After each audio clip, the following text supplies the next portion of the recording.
Uh, Hello everybody. Welcome back to this video. I am just as surprised as you all are. I know right now phone calls are being made and everybody's trying to find out and figure out what's going on. As you can see, me and my wife are right outside of DC. I'm turning around now. We've been parked up the way a few blocks from the house of prayer while waiting for the individuals that we had inside the General Assembly to give us a call. I haven't heard from them as of yet. So I don't want to speculate and say what happened. But what should have happened did not happen. And for whatever reason, had those individuals done what we had sat down and gone over and gone over and gone over, even right now I'm perplexed because I had an hour of sleep while running around last night between Maryland, Virginia, and DC to get some things printed up, as well as this morning getting up, doing nearly $100 worth of having copies made up so that everybody would have what they needed, as well as the evidence to support what would have been said and done in the General Assembly. Bottom line is, there's people all over the organization that still has yet to find out what's going on, that do not know that they've been lying and fixing the Constitution and taking advantage of the ignorance of the members. Many members around the organization, well, I don't want to say many, there's a handful of people around the organization who still attending services, which is why pastors had meetings, cabinet meetings, and they elected the General Assembly delegates from cabinet meeting. And you know as well as I do, they don't do that. So there was a coerced effort to keep even hidden from the members about this meeting. Long story short, I just left and I turned around because we were told up until this time we thought the General Assembly was still going on because we have not heard anything from the individuals that we had present. So I'm perplexed, but I don't want to assume anything. That said, it looks like different things. It does not look like that the council or Cunningham or whoever, it does not look like that they did anything to shut anybody down. It looks like that simply nothing was done, nothing was said at all. That's what it looks like. But I don't know because I haven't spoken with these individuals yet. With that said, right now I wanted to make this video real time, on the spot, while driving, so that you all would hear from me, because I know that lies are already being spread. They're going to continue to lie because we're dealing with liars from the top down. Like I said, from Lady D, Mr. Cunningham, the councilman, we all know that they're going to lie. We know that. I'm coming to present to you what happened so that you all will know and not be upset about the fact that they went into the General Assembly and came out and nothing has been changed. So, again, we were outside for little over 7 hours? Yes, sir. Little over 7 hours waiting for the phone call to come in. And we did that because of the threats that were being made. I still had every intention of going up and approaching whoever I needed to approach. But I got a phone call that they were checking the members for weapons and guns, which they've never done before. That they had let the people know that you cannot bring cell phones in, which they've never done before. And you could not have a watch, which they've never done before. And lastly, you could not get into the General Assembly unless you were escorted in by your pastor, which they've never done before. So all of this that they've done and setting up all these rules, special rules at the last minute, we already knew that they were going to set up more rules, change the rules. We knew that they're going to cheat. We know that they're going to lie. And at this time, because I didn't get in, because the individuals that we had in the General Assembly, for whatever reason, because they did not do their part, again, I didn't get in. So we're back to square one, waiting, quite frankly, waiting for information so that I will know which direction to go. Right now, what I'm planning to do is take care of these matters myself, and go forward in the way that I did not want to go. I never, ever wanted to go this route. But it looks like we don't have anybody who's going to stand up and face the leaders head on in these meetings. Here's your problem. It is a meeting. We have the authority in these meetings to speak out against wrongdoing. The meetings is where you confront violations to the law. The meetings is where these things are brought out into the open so that they can be dealt with. The meetings is where we have the power and the authority to fix what's going on in the organization. But in order for that to happen, we need people who's going to stand up and speak out in these meetings. It doesn't look like right now that we have individuals who's bold enough, strong enough to stand up and speak out against these individuals who we know are doing everything illegally. The law is on our side. God is on our side.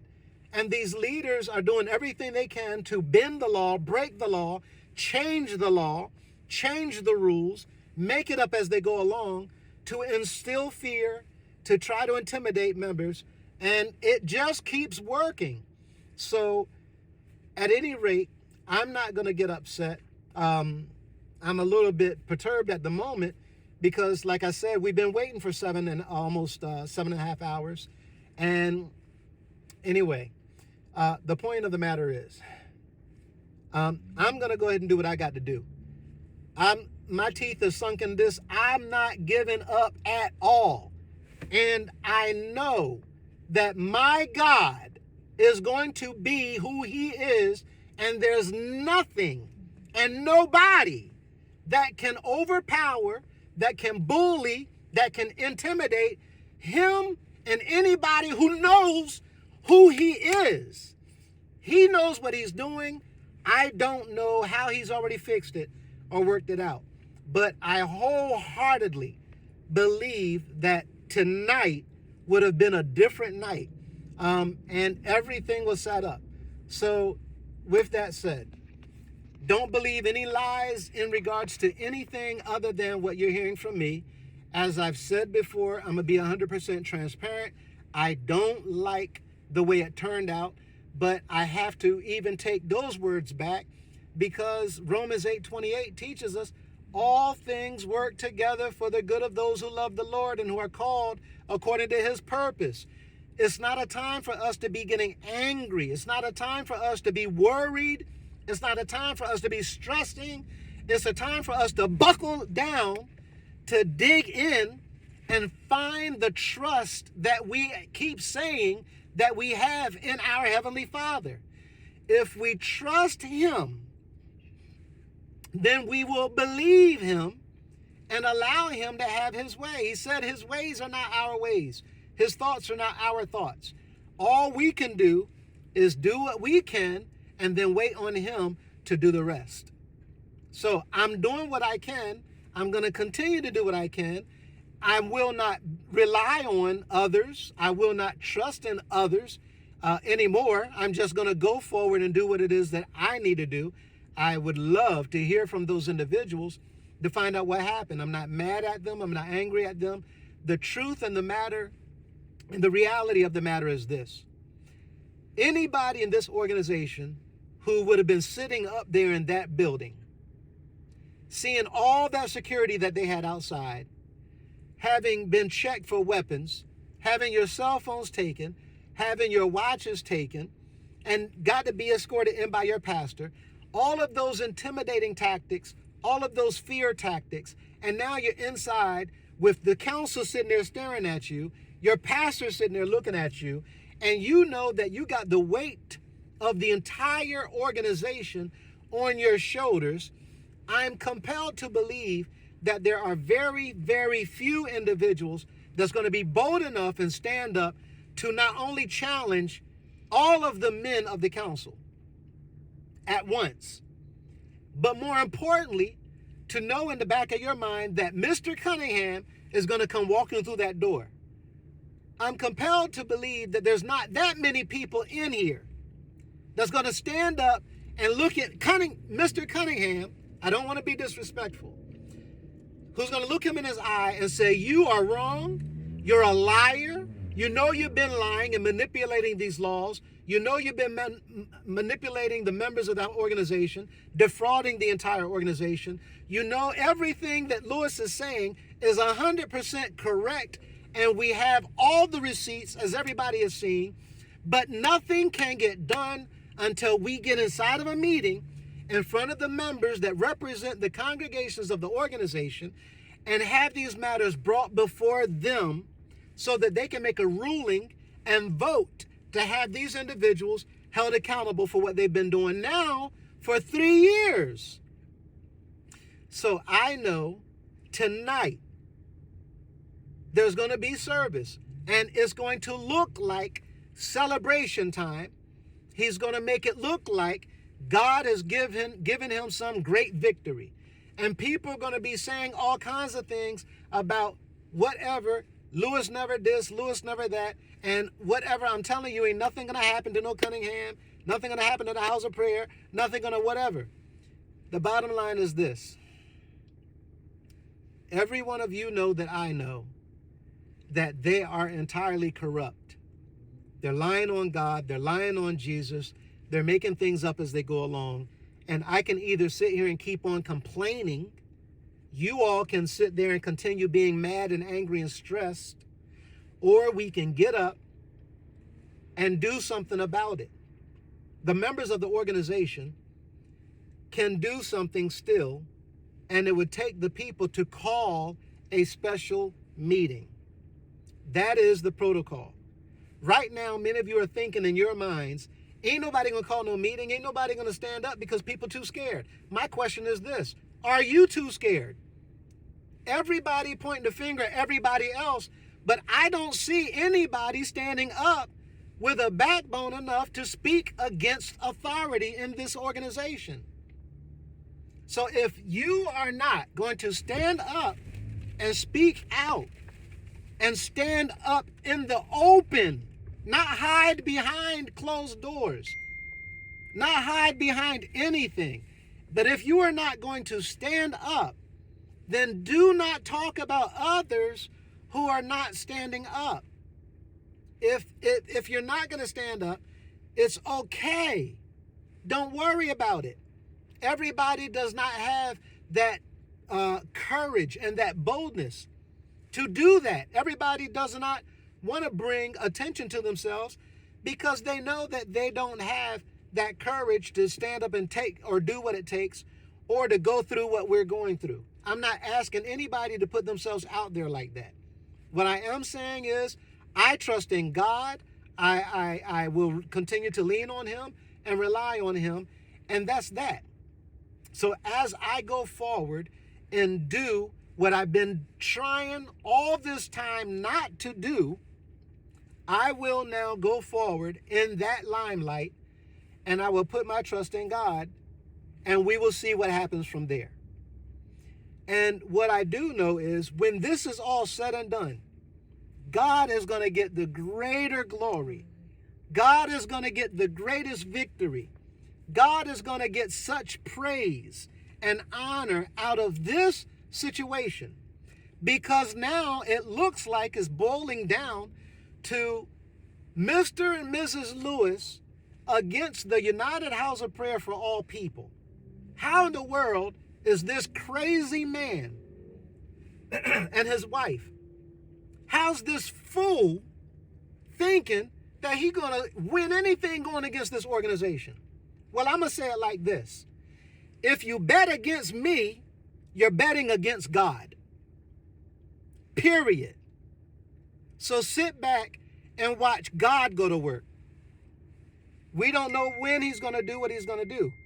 But I'm not going to allow these people to stay in this organization and continue doing what they're doing to these little girls, doing what they're doing to these little boys, and all these adults who know what's going on in here, saying nothing about it. God is going to take care of that too. So I'm not giving up. I'm not giving in. And you don't need to be scared, worried, or afraid. Forget about what happened today. Today is done. We can't go backwards to this afternoon and redo what happened. I don't know what happened. But Brother Lewis, Sister Lewis, we're not throwing no towel in. We're not giving up. And these odds, in my opinion, are just like what happened to Gideon. When Gideon had a number, he saw this number in front of him. And the Lord told him, go back because you got too many. And apparently right now it looks like today we had too many. So we're going to trust in God and we're going to go with him. We're going to post this video in a few minutes. You all now know what happened listening to this from the horse's mouth. We did not take time from our family to get on this highway, lose sleep, pay money for hotels, food, and all the things we had to juggle around, and take the time and put forth the effort to put all these packets together. We didn't do all of this just for me not to go into the General Assembly. So if you think for 1 minute that we sat back and we wasn't concerned at all, then you really don't know who this man and his wife is. I'm telling you, don't worry about this incident that happened today. Put your trust in God and watch him go to work. Apparently, we have failed at putting our trust in him. And it seems that there's more and more people that's turning their attention to Mr. Cunningham, especially after he gave that debacle of a speech in Baltimore last Sunday. I will fight for you. You all keep trusting him. You apparently, anybody who knows what's going on, we just need more work. I don't want to speak out of emotion. We need more work. And we need to go back and check who this entity is that we keep calling God. And why is it that we keep acting like Mr. Cunningham is greater than God? You put your trust in Mr. Cunningham and watch our smoke. We'll see you in the next video.